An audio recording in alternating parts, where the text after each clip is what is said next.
Terrible Old Man by H.P. Lovecraft. It was the design of Angelo Ricci and Joe Channock and Manuel Silva to call on the terrible old man. This old man dwells all alone in a very ancient house on Water Street near the sea, and is reputed to be both exceedingly rich and exceedingly feeble, which forms a situation very attractive to men of the profession of Messrs. Ricci, Channock, and Silva, for that profession was nothing less dignified than robbery. The inhabitants of Kingsport say and think many things about the terrible old man, which generally keep him safe from the attention of gentlemen like Mr. Ricci and his colleagues, despite the almost certain fact that he hides a fortune of indefinite magnitude somewhere about his musty and venerable abode.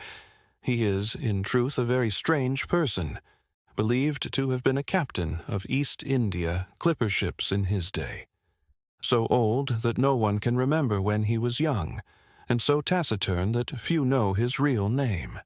Among the gnarled trees in the front yard of his aged and neglected place, he maintains a strange collection of large stones, oddly grouped and painted so that they resemble the idols in some obscure Eastern temple. This collection frightens away most of the small boys who love to taunt the terrible old man about his long white hair and beard, or to break the small paned windows of his dwelling with wicked missiles. But there are other things which frighten the older and more curious folk who sometimes steal up to the house to peer in through the dusty panes. These folk say that on a table in a bare room on the ground floor are many peculiar bottles, in each a small piece of lead suspended pendulum-wise from a string, and they say that the terrible old man talks to these bottles, addressing them by such names as Jack, Scarface, Long Tom, Spanish Joe, Peters, and Mate Ellis, and that whenever he speaks to a bottle, the little lead pendulum within makes certain definite vibrations, as if in answer. Those who have watched the tall, lean, terrible old man in these peculiar conversations do not watch him again. But Angelo Ricci and Joe Channock and Manuel Silva were not of Kingsport blood. They were of that new and heterogeneous alien stock which lies outside the charmed circle of New England life and traditions, and they saw in the terrible old man merely a tottering, almost helpless graybeard, who could not walk without the aid of his knotted cane, and whose thin, weak hands shook pitifully. They were really quite sorry in their way for the lonely, unpopular old fellow whom everybody shunned, and at whom all the dogs barked singularly. But business is business, and to a robber whose soul is in his profession, there is a lure and a challenge about a very old and very feeble man, who has no account at the bank, and who pays for his few necessities at the village store with Spanish gold and silver minted 2 centuries ago.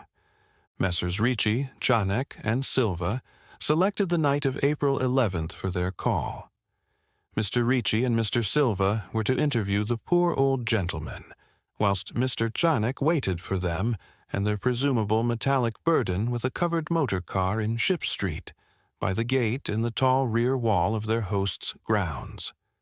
Desire to avoid needless explanations in case of unexpected police intrusions prompted these plans for a quiet and unostentatious departure.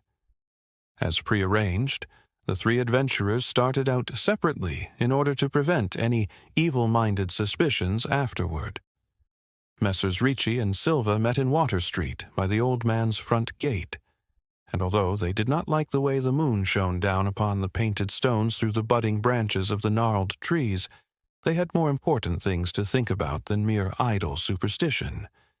They feared it might be unpleasant work making the terrible old man loquacious concerning his hoarded gold and silver, for aged sea captains are notably stubborn and perverse.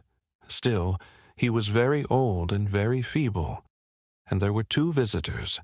Messrs. Ricci and Silva were experienced in the art of making unwilling persons voluble, and the screams of a weak and exceptionally venerable man can be easily muffled. So they moved up to the one lighted window and heard the terrible old man talking childishly to his bottles with pendulums. Then they donned masks and knocked politely at the weather-stained oaken door. Waiting seemed very long to Mr. Channick, as he fidgeted restlessly in the covered motor car by the terrible old man's back gate in Ship Street. He was more than ordinarily tender-hearted, and he did not like the hideous screams he had heard in the ancient house just after the hour appointed for the deed. Had he not told his colleagues to be as gentle as possible with the pathetic old sea captain? Very nervously, he watched that narrow oaken gate in the high and ivy-clad stone wall. Frequently, he consulted his watch and wondered at the delay. Had the old man died before revealing where his treasure was hidden, and had a thorough search become necessary?